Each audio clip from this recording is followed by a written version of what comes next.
this defining moment in our history, America faces few more urgent challenges than preparing our children to compete in the global economy. I pledge allegiance to the flag of the United States of America. I work at Harrison Street Academy. My name is Shayna Armstrong Shaw. The vision for Harrison Street Academy to create an environment for children who normally wouldn't have the opportunity to get the basic one-on-one attention that they need in a normal brick and mortar school, a normal traditional setting. We can't afford a future where a third of all fourth graders can't do basic math. Black and Latino students are even further behind. What we wanted to do was create a smaller environment where the ratio is about anywhere from 10 to 12 students to one teacher, and allow them to be able to reach their full educational potential. The teachers really help me. We meet the needs of the community. Our community in this area is primarily Black and Latino. I think Harrison Street Academy is an awesome learning environment. This property has been in our family for a while, and actually as a teenage mother, after I had my daughter, I moved into this facility now, which was a house. We converted the house into the school. We're through a system that is called Hope Online, so we have the technology. So we're introducing students to computers and the state-of-the-art technology that they may not have otherwise been exposed to. We want to outcompete the world tomorrow. We must out-educate the world today. Some children learn different than others, and we can address that difference in learning and adaptability here because we're smaller. The need, however, is that it's like any other, it's government funded, so the funds are extremely tight.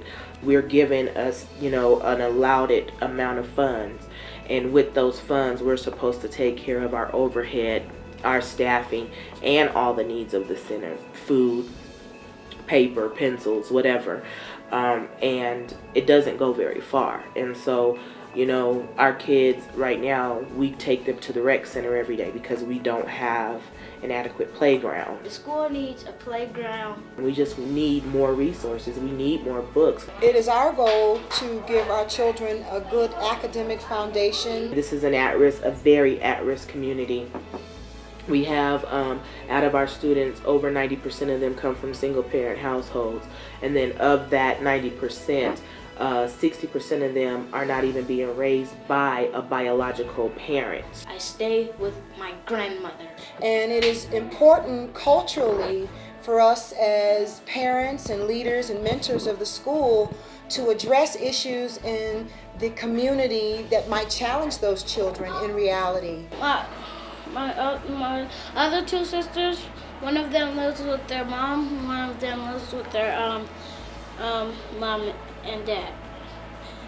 But my dad's living with my other sister.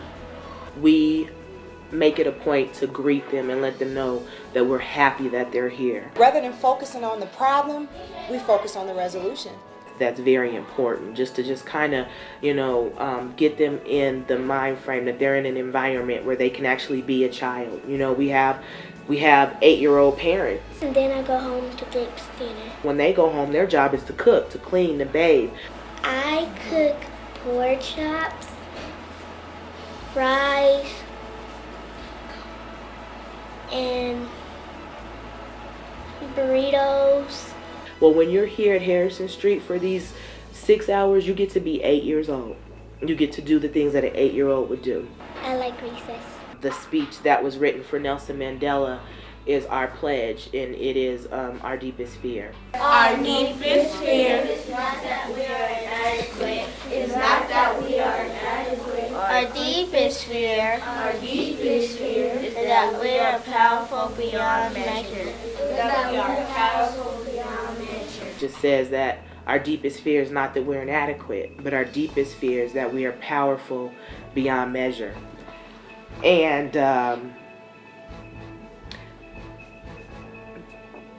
I need them to know that. I need them to know that they're powerful, because once they recognize that and they understand that, they can be whoever they desire to be, no matter what they face in the communities. Our children and our country can't afford 4 more years of neglect and indifference. The decisions our leaders make about education in the coming years will shape our future for generations to come. It will help determine not only whether our children have the chance to fulfill their God-given potential, or whether our workers have the chance to build a better life for their families, but whether we as a nation will remain in the 21st century the kind of global economic leader that we were in the 20th century. One nation, under God, indivisible, with liberty and justice for all.